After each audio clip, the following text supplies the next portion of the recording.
Yo, yo, yo. Sorry for the delay. We are here. We are here. Y'all come on in and let's have a chat, man. Let's have a chat.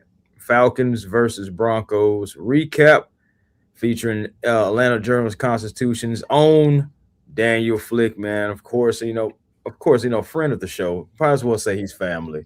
So, man, we got to talk about this, man. So, y'all come on in. I know y'all been waiting. It wasn't us, man. StreamYard. StreamYard count your days. That's what I put in there. That's what we starting off with. Yeah, that's me. Count your days. My goodness. But yes, man. Guys, man, how we feeling though? Today? How we feeling today, just overall? Happy to hop on with you guys, man. Really happy to be I mean, back on. It's fun. Always yeah. love joining you guys. Really excited for the next hour ahead or however long I'm on here for with you guys. It's always a good time. Oh yeah, Smitty, what's going on? StreamYard trying to piss me off right now, but we gonna make it. It will try to do that. It will. Yeah, man, it will. Oh man. But okay, chat. What's going on, everybody in the chat? Yeah, y'all was already dropping stuff in the chat, man. Joe, what's going on? Big John, how you feeling? Tony Wright, Mike, Jermaine. Yeah, Smitty, he right here, man. He's Smitty. Like I said, string yard, we're tripping. Killer Mike, what's happening? Will the Thrill, Matt, Mr. Fit, Ralph, Ho, what's going on, man? Yeah, y'all come on in, man. Let's talk about it. Let's talk about it. Okay. I don't know, Smitty. You started off, man. Wherever you want to go with this, man. I know where I'm starting off at. Uh-oh. And I know Daniel ready for it. Quarterback position. We talk about it. Mm. Last night Tua took the blame for what happened. He says no excuse. What's your assessment on him, Cooper Rush, Jack Strand? Quick assessment on all three quarterbacks. Yeah, I thought Cooper Rush had a really rough night. That's 1A. He had a rough night. And that was it's I'm not gonna say unexpected, but I mean it's tough in the sense that I felt like he had been relatively solid the last week or so of camp and kind of acclimating a little bit better. And you kind of assume that a guy it's won games, as a pro guy, as a pro QB, that he'd be a little bit better than what he was. So that was a bit of a surprise, I would say. I thought Jack Strand for what he did was relatively impressive. Threw some pretty good balls, I thought, and I think overall he was a lot more impressive than Rush. And then, it's hard, right? Like I think Tua was on the field for like 9 snaps, so it's Mm. very small sample size, and it wasn't incredibly impressive, right? It certainly wasn't great. He was very transparent about that. Very refreshing is probably a good way to put that as well. Like, very transparent, which was awesome. And I think they understand. Like the last week of training camp too has been really good, and they felt like he had reached a new level. They like he was playing and practicing a lot better. He looked about as good as he had, and so I think they were a little bit surprised by how last night went. And I'm definitely curious to see what he'll look like in Indy next week. Oh yeah, man. Yeah, you talked about Cooper Rush. Yeah, it was, man, it was bad. It was really It was bad for rough. it. Yeah, it just gotta keep that at 100. It was a bad night. It's a night. I think that him and two in particular, it was a night for those two that definitely want to forget, especially Rush.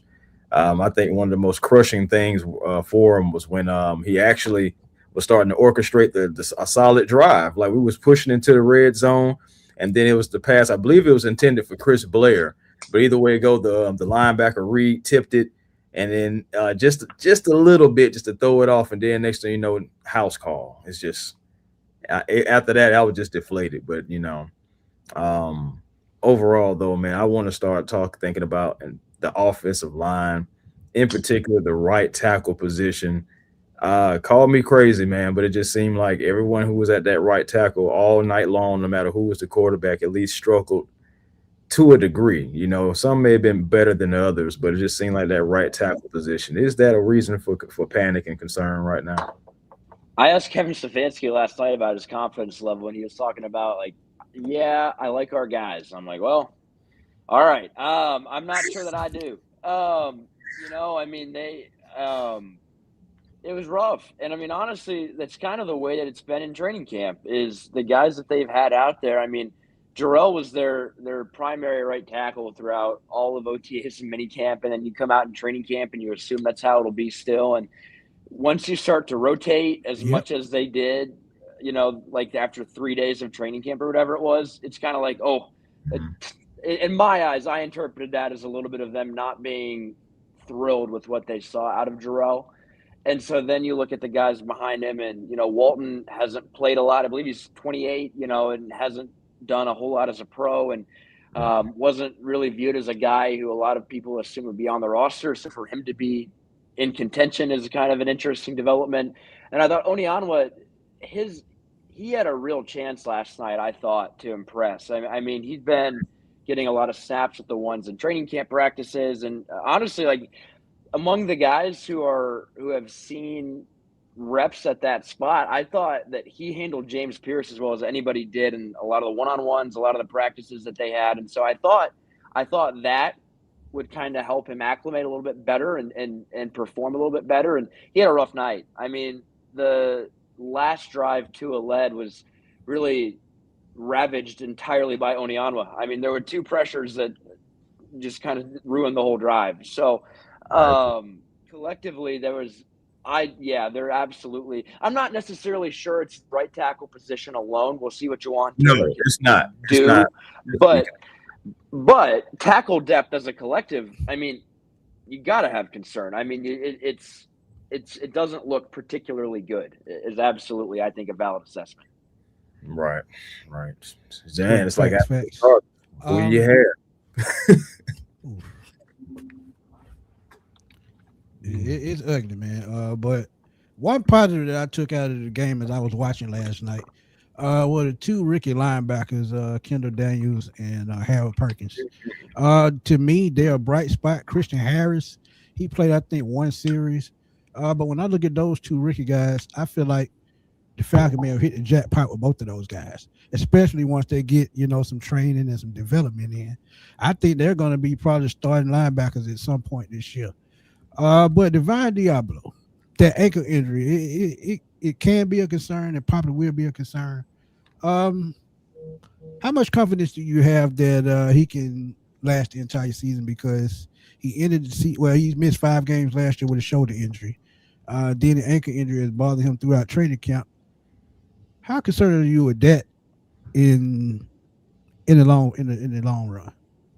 I mean, yeah, I think you have to be a little bit concerned, right? Because I mean, he talked about this in the spring, that like he spent a lot of this offseason trying to prep his body, and he was trying to like strengthen his bones, I believe is what he said, because he's had a lot of bone issues in the past. And then you come out and it's not a bone this year, it's the ankle, and I think it was like a sprain, like he kind of got rolled up on. So it does kind of seem like if it's not one thing, it's something else. And so, yeah, I mean, you do have to be concerned in that lens. I think what's good is, I think Kendall Daniels largely is the exact guy that you would want to replace Divine, in the event that he is out. Because, I mean, very similar college profile, very similar NFL transition. And then what's impressive about Kendall, he is naturally loud and naturally comfortable talking and communicating play calls, and that's hard. I mean, that is being the green dot as an NFL mic is hard, and he's done it extremely well. That's been the thing that has impressed me the most about him, is how well he's been able to pick that part of it up. And so I think it was funny. I remember, I think Jeff Holbert talked about this in May, that whatever success Kendall has as a pro will be attributed in large part to him learning under Divine, and how Divine can teach him what he did to ease his, pro transition, and how to play linebacker and how to learn how to play linebacker. Because like Kendall didn't really play linebacker until 2 years ago. Right. And still, I mean, it took him a while to actually view himself as a linebacker. So it's like he's still trying to learn that stuff, a lot of the intricacies of playing linebacker. So I do have my questions about if we see Divine for the entire year. I think that's only valid. I mean, he obviously was out last year for a pretty good bit of time, and it's a question mark, right? So, but Absolutely. again, if he is out, I mean, you got to like what the young guys have done, and I've been impressed by them, and a lot of their teammates have been as well. So it's all positive in that lens, Smitty. Right. And speaking about Daniels, he made I a like to hear. That's type something play last. positive. Yeah, Daniels made a special play last night too, where he wasn't fooled. There was some misdirection, but like he still snuffed out the play, and they gave him some praise as well about that as well. So I mean, I like Kendall Daniels a lot. I think he's going to be a versatile guy for us. But I want to talk about a couple of bright spots myself. First, I want to talk about. Well, I'm gonna mention two guys' names. I want to know like, did they possibly like better their chances? Maybe they'll get an extra look. And I'm talking about Josh Simon, the guy. He did catch about two passes for about 29 yards, and then the Yep. running game did struggle. But one bright spot I think was Tyler Goodson. Goodson, he made the most of his opportunities, about 7 carries, 28 yards, but he was averaging about 4 yards per carry compared to overall the run game, like only averaging like 2.6. So, Yeah. I mean, so like, did those two guys kind of like better their chances and kind of like maybe get extra looks, you think?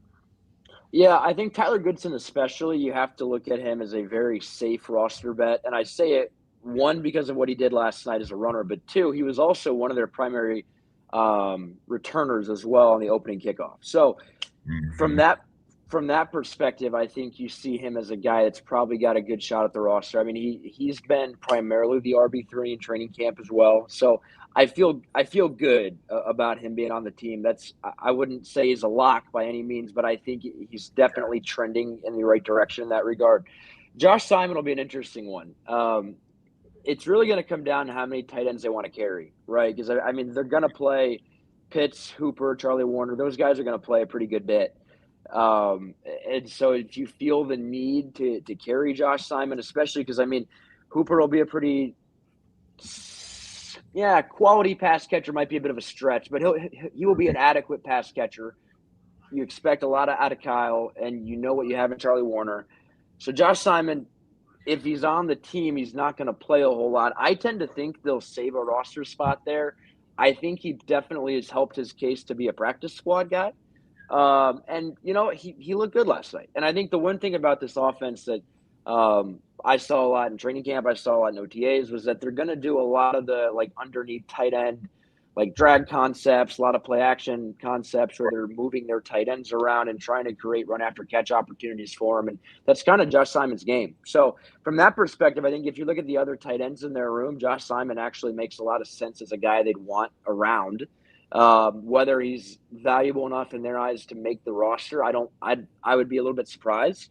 I do think you'll see him on the practice squad, and it wouldn't shock me if he gets a few elevations this year either.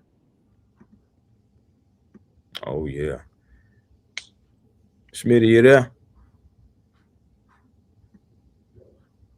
Uh oh. Smitty might be frozen. Yeah, man. Smitty might be frozen. Hey man, that's why I said that stream yard is a trip. But yes, okay, real quick, I'll throw another one in there. Another guy that did impress a little bit and showed some flashes. Dang, really, I actually can think about a couple of guys. So I all right, Cash Jones, because I actually has been seeing his name pop up in the chat Yep. as well. And but I'm gonna throw also now I know he did catch a penalty. It is preseason, you know what I'm saying? He was undrafted, but Benny Anthony the second, you know, especially on special teams, he looked pretty good too. Yeah, I think Vinny is kind of like he's Zachariah Branch light, if that makes sense. In the lens of the way that he's been used, the whole offseason program is a lot of how Atlanta wants to use Zachariah Branch. It's kind of like a screen gadget guy and then returner. Oh, Smitty's back. Beautiful. Beautiful. Made it back, man. Stream got me today, man. Uh, um, I done got frustrated, but I'm gonna swing through it. Y'all talked about the running back position and Tyler Goodson. I actually like what he did yesterday. They did bring in Trey Sermon. But I think he'll be more of a practice squad guy at this point. Um, Yeah. Defensive line. Somebody brought it up. Brandon Doyle, I think, is going to be the star. Who do you think is going to be a solidified backup on that defensive line in the interior? because as I look at it, shout out to Carlos Allen, man, that's a family friend. But that defensive line is so young. Is there anybody that is going to have to step up to add depth to that line and bring a presence? Because as we know, James Pierce is going to miss half the season. Jaden Walker is going to miss the whole season. So the interior of the line have to produce in order to produce sacks. Is there anybody Yeah, I outside think of Dorless that you think can produce right away? yeah. One thing real quick, Smitty, I'm gonna go back to Chris real quick. So Cash Jones. Jones, I think will end up being a practice squad guy Okay, as go well, ahead. just because he's Go ahead. as a returner running back kind of guy. I think that'll end up being his primary role as a team's guy. And I think he's probably a good gadget piece that you could have throughout the week as a practice player when you're doing your opponent prep. So I do think he'll be in a pretty solid practice squad spot, and they're high on him. Now, Smitty, I think it'll be interesting. Their defensive line feels relatively set to me as far as like you see their top like 7 guys, and it's relatively pretty set. So Brandon Dorless, I think, will be an interesting one. In light of Walker's injury, they have put Brandon on the edge quite a bit more in practice, and he played a little bit on the edge last night as well. He's still a down lineman, right? Yeah. But I mean, they're kicking him outside and they're moving him around a little bit more, and so I think that's going to be. They call it cross training, but I think that it might be legitimately more of a thing that we see him do quite a bit. And it's impressive that for a guy his size that he can handle it. Because I mean, what's up? Because he can do that stuff, right? And so he's going Yeah, to did have it to at take another Oregon. step. Yeah, he's going to have Yeah, to take another step. And he had a good year last year. He's thanks. been transparent about it. Like he's got to be better. And so he'll be the driving force behind it. But I think you look at like LaCale London had a good year last year, but Yeah. he's got to back that Agreed. up. You know, I've been impressed by Chris Williams. He played with Kevin the Browns the last couple of years, and then I think Smith, the tackle they traded for from Jacksonville in exchange for Ruka Rororo, he's looked really Right. good, and I think he's kind of he's the one guy that I've kind of planted my flag on a little bit, is to say I think he's going to surprise a lot of people this year. I Very like it. talented. I mean, he got drafted like 10 picks after Rook, He right? did. Like I mean, Right. big dude, Right. like big body and can You move, and think the whole that he probably would have went sooner if he didn't have those injuries in college. right. And it's interesting. Like he talked about this a couple of days ago that he had never had like a real off-season training like program until this year, which is Okay. crazy. Wow. Yeah. It's crazy. And so and like he came back camp, and I mean he looks huge. And the knock on him has always been pass rush, but like you're watching him out there move and win one-on-one reps and create pressure, and you're like, man, like this guy's he's gonna be good. So I think he's gonna have to have a big year, and I think he's capable of it. That's kind of the group that I look at. I think whenever Deshaun Hand comes back from injury, he'll mainly be an early downs guy, but he'll play quite a bit. I think their top like 5 or 6 on the interior is actually pretty solid. So we'll see. I think they've raised the floor of that group quite a bit. Like they've got a lot of proven pros in there and guys that you would like to think could be good, and guys that I think will end up being pretty good. I feel a lot safer, a lot more confident in that group than I do the edge room, if that makes sense. Like, there's so many question marks in the edge room. And to add on to what you're saying about Mason Smith and the interior of that line, with the injuries and the suspension, does it seem a little bit more like we'll be running kind of a hybrid type 4-3 type defense, because our outside linebackers, one is suspended, one is injured, and then the other guy, they're more of down linemen, 4 technique, 3 technique, and guys like that. So do you think Yeah, we switch it up just absolutely. a little bit more to like a 4-3? I do, yeah, because like a lot like pre Walker's injury, they had Walker and Ebukam out there like for a good majority of their reps, and so and yes, in light of Walker's injury, they absolutely have run a lot more of that, and it's tricky the way that they have their rooms arranged. Like Cameron Thomas is an edge, but the way that he looks and the size that he's at and how he plays is very much a down defensive end. So it's like I do think it'll be more of that Right. hybrid look.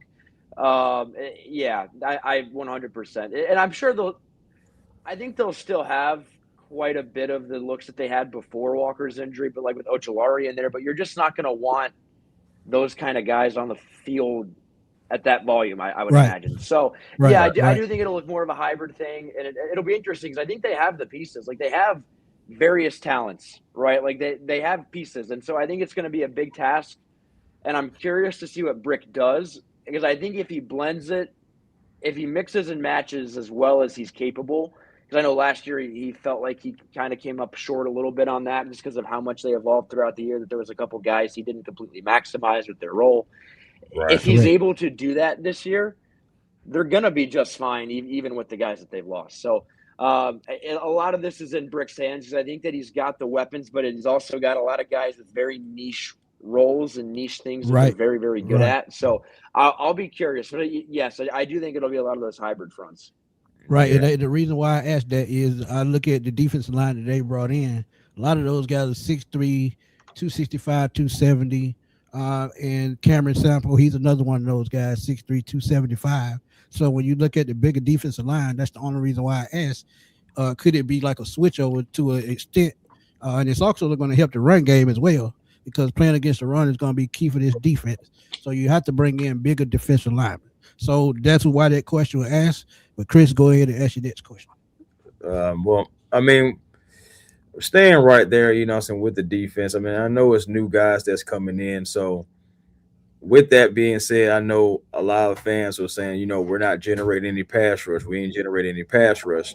And so, can you go ahead and just affirm that you know, we have new guys that's, you know, incorporated into the system? You're not going to have Pierce, and you really, you know, you had Pierce was out there, but you know, come on now, he really wasn't. He really didn't feel like it. And you're not going to have Jalen Walker anymore. So it's like catering to like what Smitty was saying. Just you have new guys in. So should Falcon fans take that in consideration, that there is new guys and guys that, like you said, they're kind of like niche driven? Yeah, it's super tricky because, in my opinion, like the edge room has a lot of potential, Mm-hmm. very good, and it also has a lot of potential to be very bad. And I Mhm. say that in the sense of, like, Ebukam has been their top guy ever since Walker went down.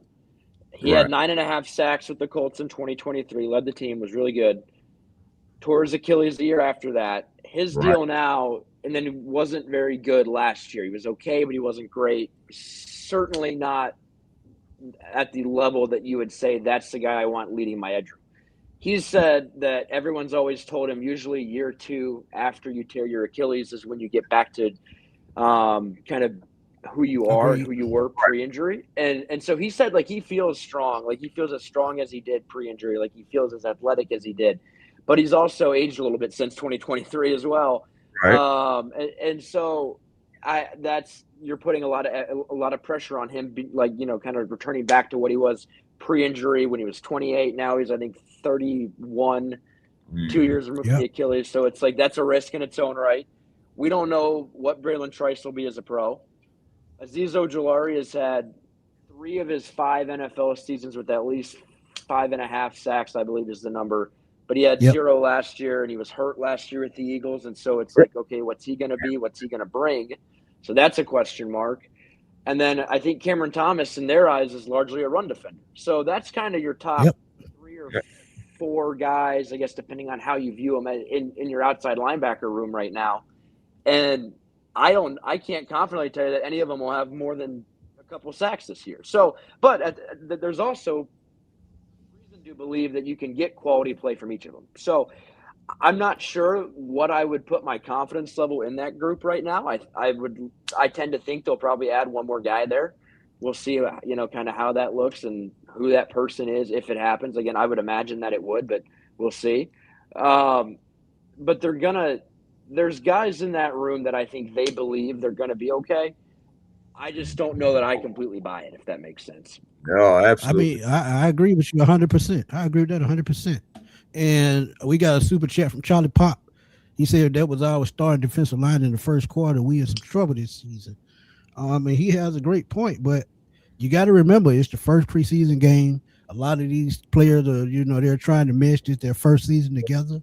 And I think Dorless and the other veterans, Zach Harrison and those guys, are going to have to pull these guys together and say, look, this is what we expect. This is what we need outside of Ulbrich. Because I tell y'all all the time, it's good to have a position coach, but it's also better to have a person at the same position that you play to better understand what is going on. So if you see it in that aspect, once these veterans get hold to these guys, I think they'll pick it up. They'll pick it up a little bit, and by that third preseason game, they may look totally different. But think about it like this too, guys. Like the guys that we just said that are more so kind of like that niche driven type of guys. You just talk about Ebicam. He's coming off his Achilles. We're banking that season two, we're going to be able to maximize off of that. But you also look at Ojolari. One of the reasons why he had a bad year is because he was dealing with a hamstring all year long. And we know how tricky those hamstrings can be. We had a guy named Julio Jones starting to get to the end of the stretch of his career, start having them more and more because he had burnt them out. You know what I'm saying? Julio wasn't supposed to be that size and that fast anyway. That was already a freak of nature like Calvin Johnson. But either way it goes, like my point is, these are guys who are coming off of injury, and now you have lost. You lost one of your young guns for the season, the other one for 8 games. Now you're putting your faith in hoping that these guys can be able to generate some production, and you're really putting your faith in the coaching staff being able to really earn their money and get the best out of these guys. Agreed. Shout out to Mike Breezy. He said, "I know it's one preseason game, but what do we need to see to make this glass half full? Trying to panic at quarterback or just wait it out? I hope JPJ playing makes him hungry during the suspension." So we'll answer the first part. We'll get you to answer the first part of that question. What do we need to see to make this glass half full? And that's a great question. Because we talk about panicking at quarterback with the way Tua looked, and then Cooper Rush, he didn't make it any better, and Penix, he's down. So how do they turn it around at the quarterback position to give fans a chance to see what they can really do? Yeah, I think patience is not what anybody wants to hear at quarterback when this is going into year 5 now without having what you would view as a really solidified guy. So I feel bad preaching that, but I think with these guys, it's hard, right? Like you bring in a new offensive staff. You've got guys that are trying to grow and learn and create chemistry and that stuff. And it's one preseason game. I know it feels like the sky's falling. I get it. But I also think to a degree, and I wouldn't say this if I didn't believe it, but his last week of training camp leading into last night was legitimately very good. And so I don't know. I think Penix has flashed. He's had a good camp. Like, even though he's not doing everything, like he's had a good camp, and they're very excited about where he's at. I think I'm not sure if it'll be, an entire year's worth of quality play. But I do think that we will see stretches this year where whoever it is at quarterback plays well. Because I think you kind of look at the guys that you have there, and Penix has played well as a pro at times. I mean, I believe it was 2023 when Tua led the league in passing yards. I mean, there's things that you can look at with them both and say, again, I can't confidently tell you that you'll get elite level quarterback play an entire season out of either of them, but I think you'll at least see flashes of it.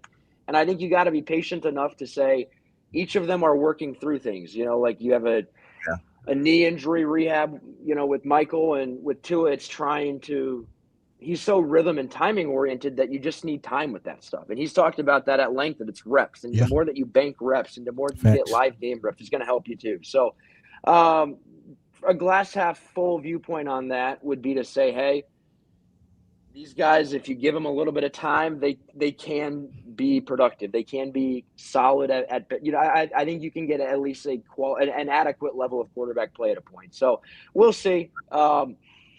Obviously, after last night, hard to be incredibly confident. But again, there's a larger body of work that we haven't seen, or a lot of people haven't seen, at camp and practices going back to May, that I think last night was more of an anomaly than anything, kind of a blimp in the radar for what's been a pretty solid, rise from where they began to where they're at now as far as their QB play. Facts. And I would say this too. Y'all got to remember, Denver had a top 3 defense last year, and even though it was a preseason game, they're still practicing and scheming what they're going to do for the season. That's why they look, a little bit overly dominant. Even though it was a vanilla on our side, they were running some of the schemes we're probably going to see in the regular season. And to be honest, we just wasn't ready for it. So I mean, we got a long way to go. But go ahead, Chris. It just, to be honest, man, you think about it, that's Sean Payton anyway, and that's his blueprint. He's going to have his Agreed. guy playing hard every play, whether it's preseason or not, and you just got to recognize that. If you ask me, that's just my personal opinion. You just got to recognize that and have Agreed. your guys, because Agreed. you know who you're going to play. But regardless, I do want to talk about something else that I did notice about Tua. One thing about it, he was finding Kyle Pitts. There was a little connection, I believe. Kyle Yeah. Pitts had really all of the receptions that so Tua was like 3 or 5, and I think Kyle Pitts had them all. And Yeah. so I think that was a good sign, so to seeing Kyle Pitts, if there's any kind of like silver lining, it does seem like I know it's only preseason, but it seemed like Tua was looking his way a lot of the times, right? Right. Yeah, it's interesting, like, because I've charted every pass of camp, and Kyle hadn't really been that involved. I mean, he's been out there, he's caught passes, he's dropped a couple too, but he's been relatively involved, but he hasn't been that involved. And so to see that last night was a very pleasant development, I thought. And I kind of alluded to this earlier, but even when they've had like lower strings in, one of the things you can tell they're trying to implement on offense this year is a lot of tight end stuff, a lot of quick hits with, like, I've seen screen passes, I've seen drag, like heavy underneath things where they're trying to get a lot of rollout as well. Like, they're trying to get tight ends on the move, and I think they're trying to get the ball in Kyle's hands. That's kind of the main thing, is you can see their install. Like, I think Kyle will probably, I think there's a very good chance he ends this year with more like yards after catch than he's ever had in his career, because I think that's just where they're trying to shift offensively. So, yeah, I thought he looked good, and I thought you kind of got to see, kind of a glimpse of that last night. But I do think the way they're trying to play this year kind of it's advantageous for him for sure. Agreed. Bobby Carroll wants to know, he said he liked Jack Strand. What's your thoughts on Jack Strand and his performance last night? I actually liked it. And coach, he kind of played it down at the end of the game. He said he loved what he saw, but he still had work to do, and I agree with that. But overall assessment, what do you see in Jack? What did you see in Jack Strand, and what can he work on a little bit more?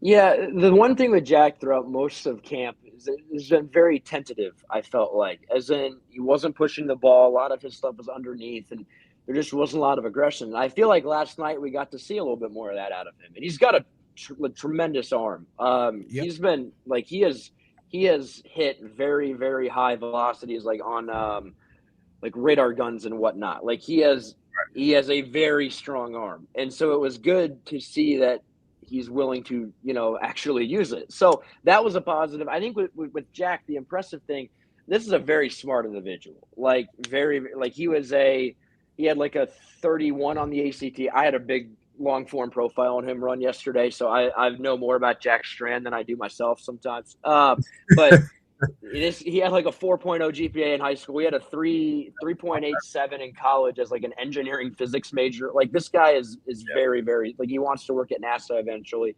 Very smart dude.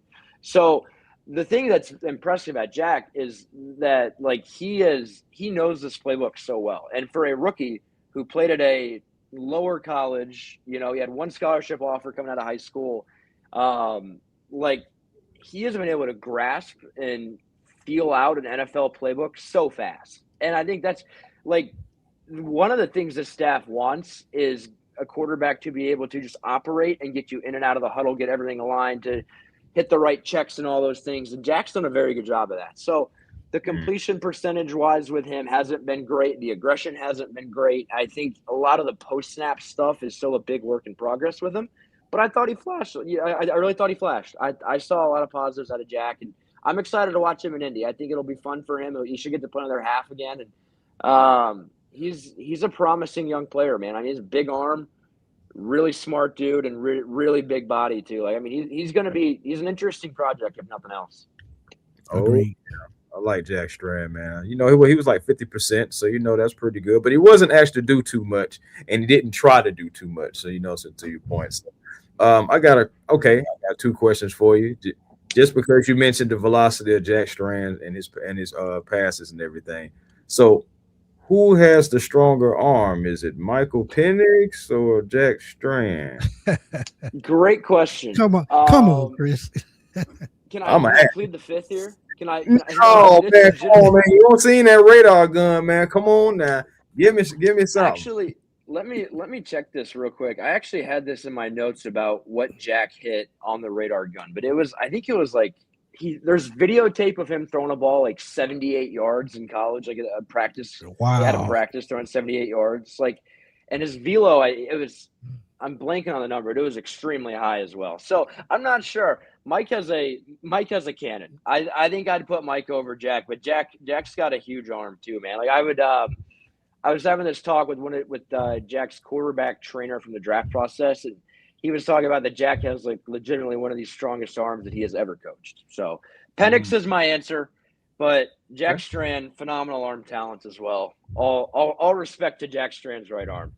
Oh And no. it's funny you said that because I've always kind of compared him to a young Brett Favre coming out of Southern Miss, and this was before your time. So trust me, I remember this like it was yesterday. And I said if we lost Jack Strand, it could be Brett Favre 2.0 again when he went to Green Bay via trade. So we've got to make this work, I think, because I think we have a gem in him, man. The next gem. We talk about Brock Purdy out in San Francisco being the last pick of his draft, but Jack Strand being a Division II guy and could possibly be a starting quarterback in the NFL, that would be a hell of a story.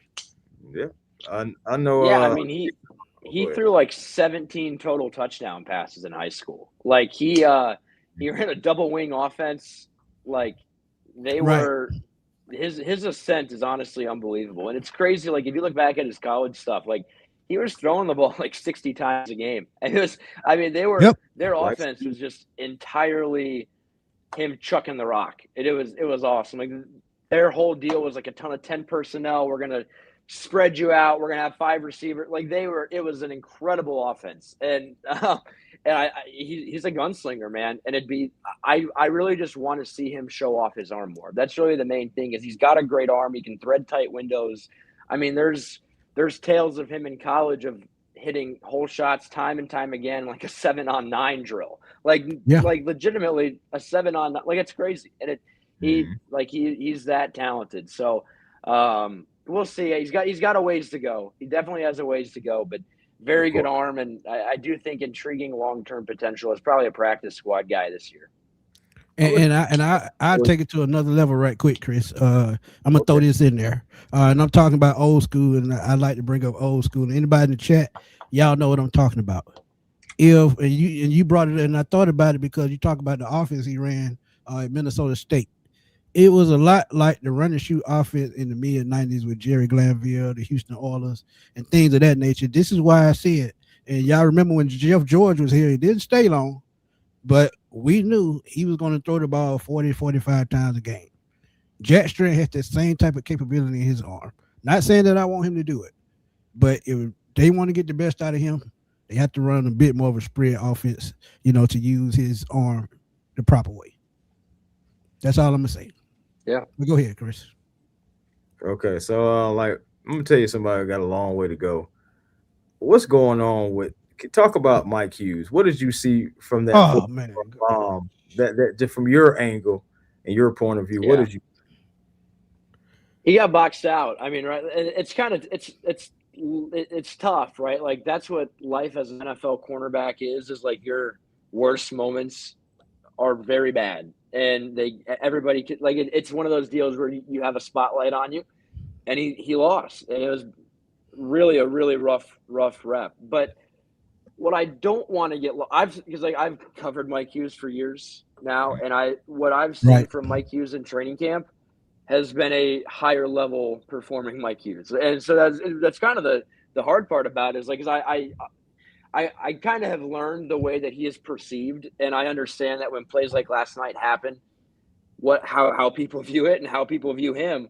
But Mike Hughes legitimately has been so impressive to me in the entirety of training camp, and it was rough. But I mean, he got boxed out by a taller, stronger wide receiver who's got great ball skills, right? Like I mean, it wasn't like he got mossed by an undrafted rookie or whatever. Like that's Cortland Sutton great NFL receiver, proven NFL receiver, just lost the catch point. So he could have played it better. I'm sure he would have told you he absolutely could have played it better. But that, I think, is one of those very big like preseason ordeals where you're only out there for a couple drives and you get one chance at the ball and you whiff on it. And it was a bad look for him, right? But we'll see. I mean, he's been their guy on the outside the entirety of camp, and this staff is very confident in Mike too. So I don't think anything that happened last night is too terribly worrisome for Mike Hughes in kind of his role for this year or anything.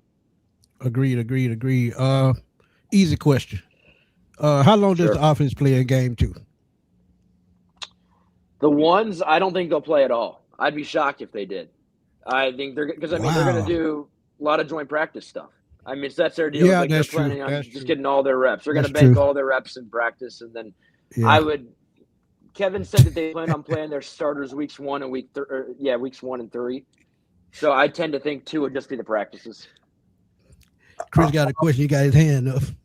May I make a suggestion? Go ahead. I ain't gonna lie. I think they need to start. I do too. That's why I asked. Extra practice. Yeah, that's why I asked.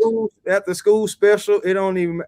Y'all need to get out there, and you need to get more snap. I think from what we saw last night, I know it's a one preseason game, new verbiage, new everything has to get implemented. I understand all of that, but from what I saw last night, y'all may need to play a half. I agree. At least the entire first quarter. You got to get more than just nine plays, because that right there, it was just bad. But I will take under consideration that if they didn't even play the starters at all, that could have been week 1. So I will take that into consideration. But that's why I don't want it to be week 1. We talk about more reps. Well, if Tua is going to possibly be our starting quarterback, shouldn't it make more sense to give him more reps? So when week 1 comes around, he's already semi in rhythm instead of just 10 plays, 9 plays, 8 plays. Yeah, I would imagine though. I think the way that they view it, Chris, is more of the collective like rep count. And I think when they see 9 reps last night, and then I'm sure they'll get a pretty hefty rep count in Indy as well. Like they're going to do a lot of 11-11. I would imagine they'll do a lot of that stuff. I think it's going to be one of those deals where they view it as they're going to get enough, and they're not trying to overdo it. They're not trying to have guys get hurt, that kind of deal. And they're kind of walking the line a little bit with that. And I think I do expect them to play, in Miami as well. So I think it'll be one of those deals where in years past, where maybe they only had a joint practice and that was the only time the ones got any reps at all. They're going to get reps against, obviously had them last night. They'll have them against Indy. They'll have them against Miami. So they're going to, I think in their mind, they're going to be able to look back at the end of this month and be able to say like, man, our starters got a lot of good reps. And so we'll see what how much they actually do against Miami. Right. But it's also, I think they'll do a ton of joint practice. And I think that's kind of the way they view it anyways, is like, man, collectively across 3 games or weeks, whatever, they're going to get a good, for sure, pretty solid number of snaps. I don't know if it'll equate like a whole half's worth. I think they might get a whole half's worth in Indy alone just off of practice. But yeah, I'm not sure. I would imagine the way that practices go this week will determine how much they play in Miami, but I don't think Tua will play in Miami. I'm not sure though. I'm not sure. If Penix is cleared, that might be his show for a bit. Yeah, I wouldn't be surprised if he didn't play, because as we know in the past, they usually don't play in preseason at all. So we got a blessing with that first game. Shout out to DBG. He said 2 previous regimes ignored the quarterback position. Quarterback will be priority if this doesn't work out.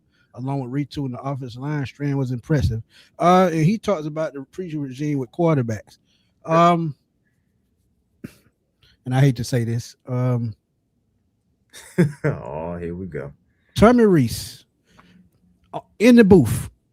We had this happen with Zach Robinson a couple years ago. We're at a point in the season where he had to end up on the sideline, because I'm about a bit proponent of that, because I'm one of those guys. I'm old school.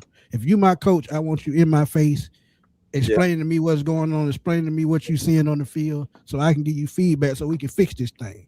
How do you feel about the coordinator being up in the booth?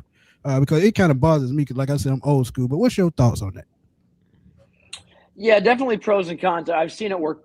I mean, last year at Indiana, the OC that I covered there, he was always up top, and he liked the viewpoint of it. Like he liked being up in the box and being able to watch it and be able to see everything. But I think part of it that helped him was Signetti was an offensive coach too, and so you have an extra set of eyes down there that can basically use that role, and then you're up top and you can have that role too. So I've seen it work from that perspective, and maybe with Kevin being an OC in his past, it can kind of work like that here too. I guess we'll find out. I tend to agree with you, Smitty, and I feel like you hear a lot. I feel like this happens a lot where guys will start in the box and they eventually move down. Like that transition seems to happen a lot more than it going the other way, right? So that probably tells you collectively it works more when you're on the field. I don't think it's absolute either way. But I do tend to agree with you. I think historically, you look at it, a lot of guys seem to do a little bit better when they are down there. They have a lot of a lot of their staff, like guys who have been OCs in the past, and so I think that helps you. I think you do have a lot of eyes that you can lean on who are down there who can communicate. And I would also say, like at quarterback, like they have two coaches whose only job is to coach the QB. Like you've got, and then you've got a ton of other offensive mind. Like you've got. The guys will have a voice in their ear when they are on the sideline, which I think helps. But I do think collectively, I'm sure we'll talk to Tommy about this either next week or the week after. But I wonder if in his mind it's a little bit of I want to be able to see everything from up here, and then I'm going to communicate with each position coach individually and say, hey, I need this, I need this, I need this, and kind of have them be the voice, and he's kind of more of the eyes. I wonder if it'll be a little bit of that and how they coach him off to the side. But I don't know, man. I guess we'll see, right?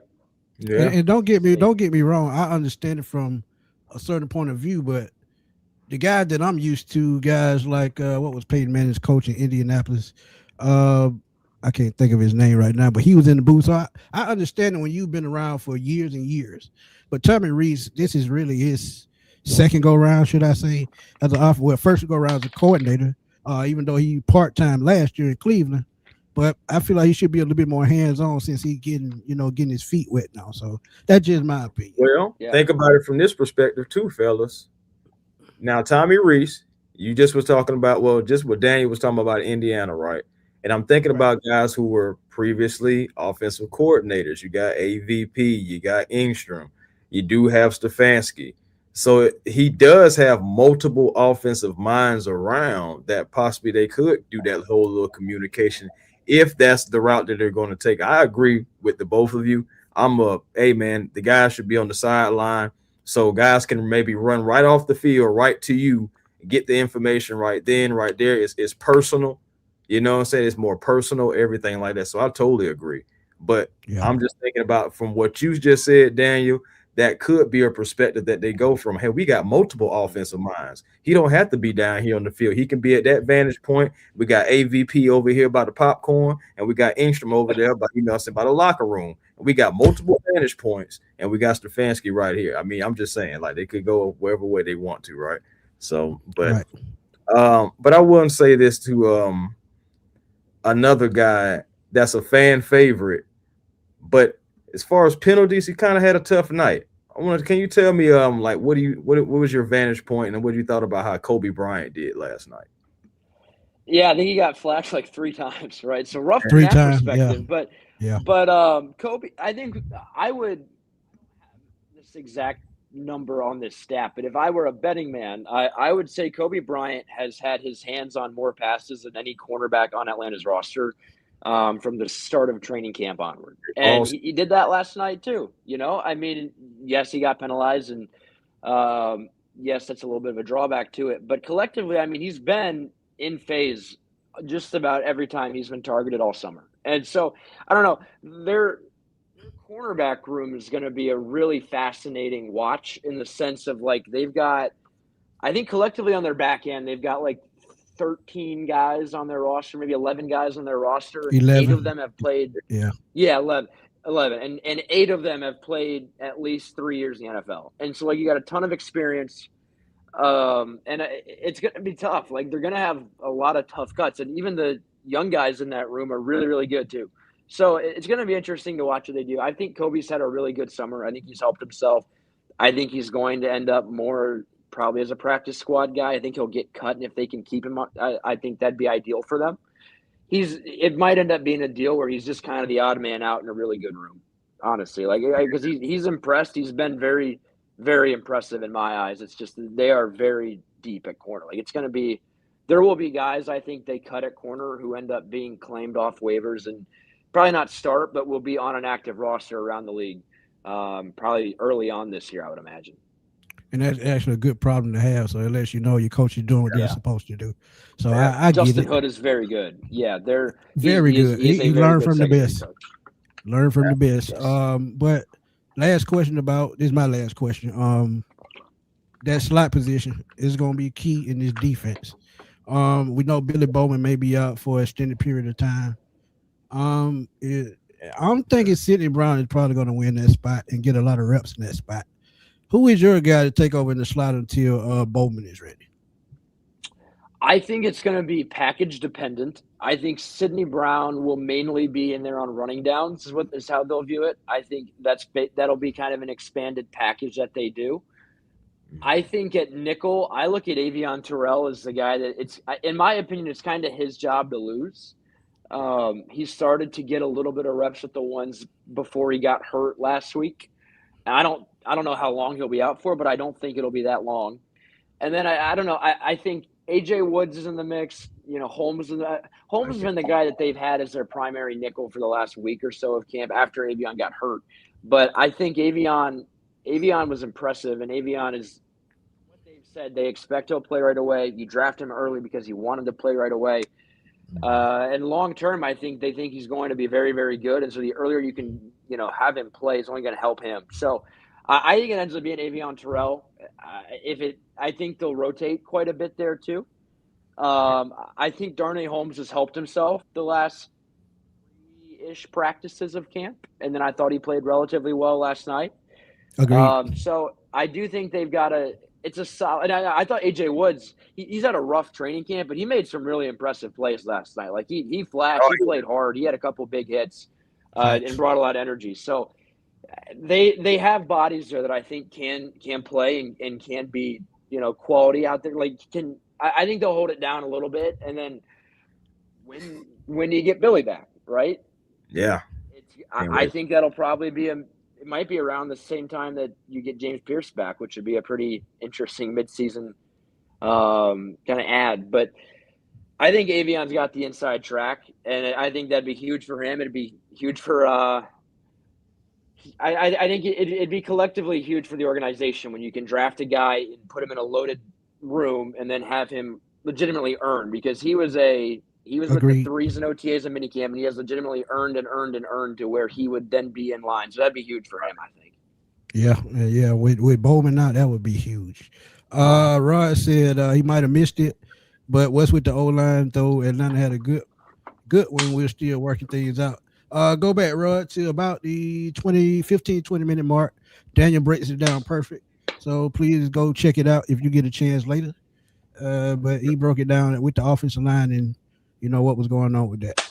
I know we talk about that cornerback room, and I know it's a long shot for him, but I had his name written down as well from last night, and that was Malcolm DeWalt IV. He was impressive, I believe. For the most part, from a technique standpoint, didn't really cause any penalties. I hate the fact that they had to get. I knew that they was going to call that pick back because I seen how to the foot and everything, blah blah blah. But talk about like Malcolm DeWalt, and like I know it's a long shot, but if I've been hearing like that he has been doing well anyway. So like, what is the chances of him maybe sneaking somewhere on this squad? Yeah, I think it's low, but he's one of the guys I was kind of alluding to when I brought up, like, there are even the young guys in this vet heavy room have been good. Like Malcolm has flashed. Like he has made legitimate plays in practice. He's made plays on the ball. He's been in good position. Like I didn't really know a whole lot about him until he got here. Hadn't really heard the name, and he has been he has made me look down, and like check a roster sheet and be like, okay, it's Malcolm DeWalt. And that's happened multiple times in training camp. And so, yeah, I mean, the fact that he played well last night, he had a really good tackle on teams as well, if memory serves. And I think he's another guy that in an ideal world, you can put him on the practice squad. Like there's probably around 5 to 10 guys, if I went through the roster right now, I could look at and say that's a guy that I think they would like to have quite a bit on the practice squad, and he would absolutely be on it. I think he's a young guy with talent who can play on teams, who can play corner. Again, I think he's been very impressive. So it'll be interesting to see what happens there. It's just going to be really hard for him to crack the roster at the end of the day, but I do think he'd be a good practice squad piece for sure. Yeah. Any update on Jesse Bates? Nothing. No, it's not major and it's not contract. I think I would imagine they're going to want him back for joint practices. We'll see if he is. He's been doing a little bit more off to the side. So I think he's getting close. I'm not sure if he's close, but he's definitely getting closer. So if not this week, I'd imagine the week after. Cool. Well, that's all I got, man. That's all I got written down, man. that's all I have. Go ahead. Wait a minute. Here goes something. Thank you, Rod. Because I didn't even mention my guy at all. And this is actually my guy, man, Zach Harrison. Tell me about Zach Harrison, because he said Harrison had to play a lot. Seemed like he wasn't doing too good. He did have a couple of whiffs. I did see it. I'm like, ooh, Zach, I wish you could have had that, But talk about Zach Harrison, because this is a contract year for him. Yeah, it was his birthday yesterday. 25, if I'm not mistaken. Wow. So, yeah. Ouch. That's tough on that front. Yeah, but no, he was Zach's an interesting. I think he played a lot last night just because he didn't do much in training camp the first week and a half because he was out. Right. And so I think that's a big part of it. I was actually shocked he played as much as he did, just because I assumed that it'd be more of a kind of slow ramp up period, but he's gotten back to it very quickly. So I do think it'll be more of those. I think that was the reason why he was in there. They're gonna really lean on him this year. He is so it's kind of neat. Like, ask Nate Ollie about his players. He's got a nickname for him, like ready to rip. Like, he's got nicknames for all of them, and it's awesome. And I love that about him. And Zach Harrison is the ambassador of Strain, and so Straining is like one of their core tenets as a unit collectively. And Zach Strain is, I mean, again, Ambassador of Strain is a pretty big one, right? So I think Zach Harrison is a guy they're going to lean on. Impressed last year, right? Like, he flashed. He took a good step, and then he got hurt. And so if you can keep him healthy, agreed, that's kind of the main thing. But if you can, I think Zach's one of the more important pieces overall to them trying to replace James Pierce. Just because, again, you've seen him be able to create pressure. You've seen him get home, and he had chances last night, and he whiffed, like you said. So he's going to need a big year, right? It is a contract year. I'm sure. Right. I think he would like to be in Atlanta long term. He's happy in Atlanta, from what I've gathered. So if you can get him back to the level he was at last year before he got hurt, and then you can keep him healthy. I mean, he was on pace last year for 9 sacks. So, yes, yep. Was. You've seen him be a quality NFL pass rusher. So if he can get back and he can do that, and he can play every position on the entire front, he can play inside, he can play outside. He's a very valuable piece. So I'm excited to watch Zach, and I think once he gets, as he gets healthier and healthier, and as he kind of gets ramped back up more and more, I think his results will only improve along with it. Brucey got a quick question, and this is a great question. And see, this is why we do these shows, because sometimes the chat just carry us. So who should we watch out for a preseason game too? Who should be getting most snaps this game? That's an excellent question. I like that one, Brucey. That's good. Yeah, it's gonna. I think what's gonna be interesting is I don't think they'll play very many of their ones at all. Because I think they're gonna lean so heavily on what they get in practice next week, and so I think you kind of look at their offensive line looks like. One, I think their whole right tackle situation is going to be fascinating to watch. That's what I'll be watching. That one, and then I think in general, Jack Strand, right? That's going to be the main one. I think he'll play at least a full half again. We'll see if they let him start. I would imagine it'll be rushed, but I guess we'll see. But I think Jack did enough last night to at least warrant some intrigue, right? So that's kind of my pick for that. It'll be if any of the ones end up playing. I'm not sure that they will. I wouldn't expect any of the main guys to play. But I think Jack's got a real shot this week, so that'll be fun. Quick update. Before you get out of here, a quick update on Penix. Is there any word on his return or when he'll return? No, I mean I think at this point you'd imagine it'll be within the next week and a half. They don't sound like they're expecting him to be ready for joint practice. So, and even if he is cleared, he's not going to do any like real team periods either. So, Right. I would imagine we'll learn a little bit more about that coming out of the Indy week. And if he's able to return for 11-11, that'd probably be right around the week leading into the Miami game. Cool. That was my last question. What about you, Chris? All right, man. That's all I got, man. That's all I got. This go round. Hey, I man. love it. Yeah, we can get geared up, man, for the second preseason game. You know, I feel like honestly, nowhere else to go but up. You know, there's no y'all don't get any worse. I don't think you can get any worse than what it was yesterday. And you know, first thing that I noticed that Coach Stefanski did say at the press conference is a lot to clean up. And he's absolutely right. Yeah. Yeah, it should be a good weekend, Indy. I'm excited about it. I fly in Tuesday night, and then there's an off day Friday. I get to go down to Bloomington. I haven't been back to Indiana since I graduated. It's been like a couple of months. It's not like that long of a timeline. But I'm so excited. It's welcome week, so like all the kids are gonna be back. I get to go play basketball. Remind them that Unc still has it. I can't wait. I'm so excited. I'm so excited. I'm pumped. Yeah. I'm excited to get to Indy, man. Very quick. What you think about the Bears moving to Indiana? Oh wow. It'd be rough for Chicago. Like, it'd be rough for Illinois. It's kind of a lot of my Indiana friends are from Chicago and have very, very harsh feelings about that. So I guess I'll defer to them. It'd be so north in Indiana. Like it's basically still Illinois, but I know a lot of them are very unhappy about it. So I'll tail them in that regard. Hey, it happens. A lot of tradition, man. Think about it. The Bears in that area for so long, bro. Yeah. But thank you so much, Daniel, man, for coming on and joining us, man. Wanted to do post game a little different. I'm glad we did it this way too, because last night I have a feeling if we would have went live, I don't know if it would have went that smooth. So yeah, but thank you so much, and we're gonna definitely get back with you, man. We're definitely gonna be trying to bring you back on the show when you get free and everything, during the season and stuff like that. So thank you as always, Daniel, for being a part of the show.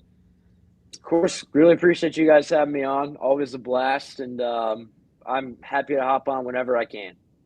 Oh yes, sir. No doubt. We would definitely talk to you soon, nephew. Sounds good, guys. No doubt. Peace. Later. Yeah, man. Oh man, that was a good one right there. Little Smitty, man. Daniel always, keeping it real from his standpoint. But hey, we gotta try to shake this one off, though, Falcon fans. We gotta try to shake it off. The reason why they really don't bother me, they really try to shake things out to see. What y'all got to remember, and I say this all the time. This is a first-year coach. So it's going to be, instances where you're going to see breakdowns. There are going to be instances where you see, the offense or the defense just look lackluster until they just get everything together. So these next two preseason games are going to be key as far as reps, as far as repetition, as far as these guys trying to gel together. And this is where the veterans come in at. This is where the veteran who's been on the team for a while, this is where they get these guys together and say, hey, we got to get it going, man. You got to do this, you got to do that. The film study is going to get more intensive as we get closer to week one. So, we got a long way to go, man. Long way to go. But perspective. I got to cater to everybody. That is possibly how we may feel, but there are also Falcon fans that are out there that just like Smitty. We've heard that ish so many times. Yeah, Jeff already said it should have been that bad. Yeah, it should. And that's true. That's absolutely true. That's absolutely true. We've seen new offenses and all that stuff like that, but for us, it just shouldn't have been that bad when we got similar weapons and you just implemented, your offense. But it was. But that's why I say there's nowhere to go but up. I don't see this offense getting any worse than what we saw last night. I know on the defense there was a few guys that wasn't playing, so it wasn't like a full strength defense. I'm gonna be optimistic. That's what I'm gonna say. I'm gonna be optimistic. But am I taking a mental note of this game? Absolutely. Putting a pin in it just in case we have to come back to it later? You know I am. You know I am. You know it. Well, he's coming. Yes. But yeah. We're gonna try to get Daniel back on again in a couple of weeks before the season start. Get an overall perspective of how the preseason went if he has the time. But he's always supported us, man, 100%. Anytime I call or text, he's always, there. So shout out to Daniel, man. And look, man, I told him before he went out to school, I told him on the last interview we did, man, I said, you got next. I just saw it. He put in the work. He learned, took pointers from D-Led, I'm sure, and other guys in the media. And he's just doing his thing, man. He's young, and he still has a lot in front of him, man. So we got to support Daniel, man, just like we support everybody else. Facts, man. I said one of many guests that we enjoy having on, and we're going to continue, like I said, reaching out and, trying to get these interviews. I know I'm waiting on an email back right now from somebody. So it'd be great to have them on, possibly for a pregame, or if we can, maybe postgame, but it may be a pre, though. We'll see. But regardless, though, man, again, we appreciate each and every last one of y'all. And y'all can catch me at old A1 Forever Sports platform on YouTube. Come over, like, comment, and subscribe. Be a part of the A1 family. Also, Hawks Digest and Falcons Digest as well. Make sure you guys are subscribed to those channels as well. I would say Twitter, A1 Forever. Instagram, A1 Forever. The real A1 Forever on TikTok. As always, find your peace today, because positive energy always creates elevation. And that's how you find your peace at 6:16 p.m. on a Saturday night. That's what I'm talking about, man. Again, man, thank y'all for coming through, man, dropping them super chats. Truly appreciate it, man. YouTube getting funny with the money. So, thank y'all for those super chats, man. We definitely need those to keep our shows going, because this stuff costs, man. StreamYard costs, editing content, that kind of equipment and that stuff costs. So, I mean, everything costs. So thank y'all for supporting. But fine. Jeff, I appreciate you, my guy. DBG, appreciate you, my guy. Appreciate you. But yeah, man. 27-7, scratch it off. New week, new team. Mm-hmm. Let's see what they have in store this week. And again, I'm still counting on Jack Strand, man, because it's just something that kid I just see, man. I just see it, and I've been saying that since we brought him in as a free agent. Actually, before the draft even started, I said something about that kid. So, yeah, we'll see what happens, man. But find me right here on Smitty Sports Machine as I give y'all the latest, greatest news, reactions, anything Atlanta Falcons related. And also, I do related things to anything in the NFL or anything in sports, period. That's why it's the Sports Machine and not the Falcons Machine. True. I do everything. Just telling y'all, because I get a lot of flack on that. But I do sports, period. But, yeah. Find me on Twitter at FatboySlam_21, because I'm always over there blowing that thing up. That's what I do. Find me on TikTok, Smitty Sports Machine, Facebook, Antoine Smitty Smith, and Instagram, AN2WON, because I'm over there too, even though I'm not on that much. But if you have a fan question, don't forget to drop them in the YouTube comments. If they make for a great video, as y'all see, I will do a video on that question. But again, Chris, hey, thank you for putting together a great show. Truly appreciate you, man. You can take it on. You can take it on up. Hey, man, until next time, peace and blessings to you all. And to you all, we'll holler.